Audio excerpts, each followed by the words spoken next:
Hi there, it's Molly Reynolds, and you're watching The Unicorn in the Room, where we examine the habits of the business world's most influential unicorns and learn how to use our own personal magic to achieve business success. Marketing is becoming extremely more personal, and if you're an entrepreneur, there's about 1,000,001 good reasons to just be yourself. Today's unicorn actually built a multi-million-dollar business doing just that. Check out Kimra Luna. Kimra, thank you so much for having us today at your home office and to show us where all the magic happens. You're very welcome. I'm grateful to have you guys here. We have been fans of yours for a really, really long time. We've just seen your social influence grow from the very early days to this explosive success that you have now. And one of the things that has struck me is that you have stayed the same person throughout this whole journey. Why was that so important to you? Yeah, being true to myself has really just been like an important part of me. Like I've had a long journey with like having children and having to rediscover myself. And so when I, got out into this like scene, so to speak, I was like, you know what, I'm just going to be who I am. I'm going to look the way I look. I'm going to have my piercings, my tattoos, whatever, and just, not really care what other people think.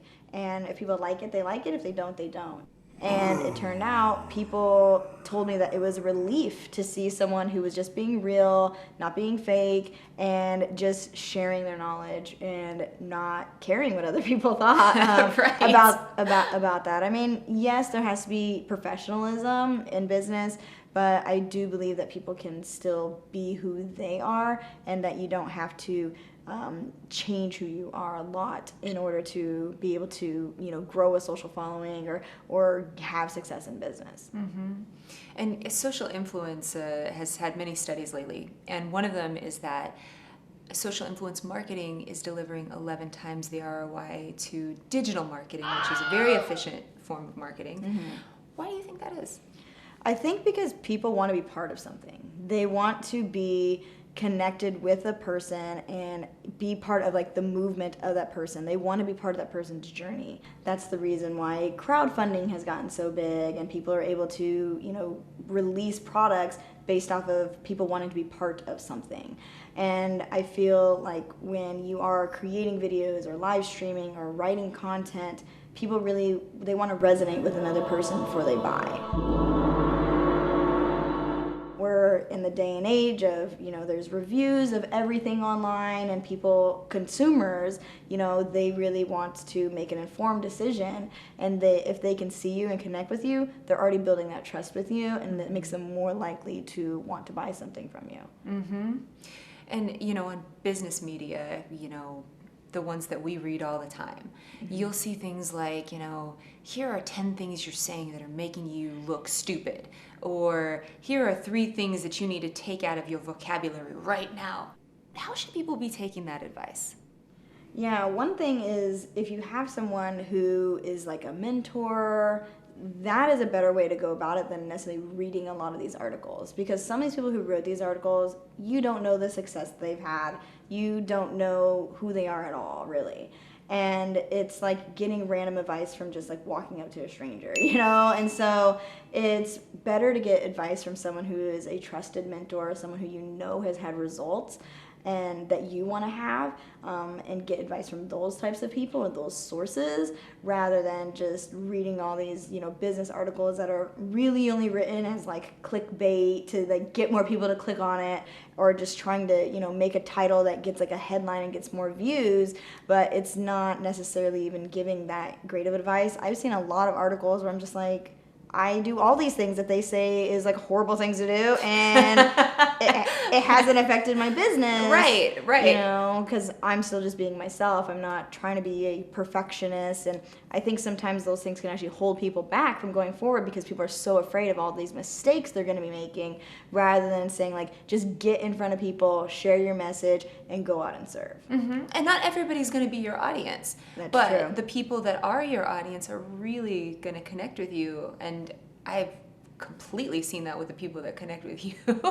Yeah, that's really incredible. Now, if you were going to give a piece of advice to somebody who's just starting out, that they want to create their own business based on their personality. What is the best place for them to start? The best place is to figure out what their strengths are, what they're talented in, what their gifts are. If they don't know what those are, it's difficult to build a business that's actually going to make money around that. Yes, you can make videos and share things online, but if you actually want to make money, there has to be some sort of skill set involved. So you need to figure out what you're good at, and that could be as easy as asking friends and family, what am I talented at? I actually have a friend who she wanted to leave her job and she just did not like what she was doing for a living. She didn't like the degree she got in school, and she's like, I just want to start fresh. And she asked all her friends and family what she was good at, and all of them were like, oh, you would be really great if you like restyled my closet, or if you like helped me, with what I should wear from day to day. And so she decided to go and learn to be a stylist, and now she has a successful business doing that. And so awesome. It was all from finding her strength. Mm-hmm.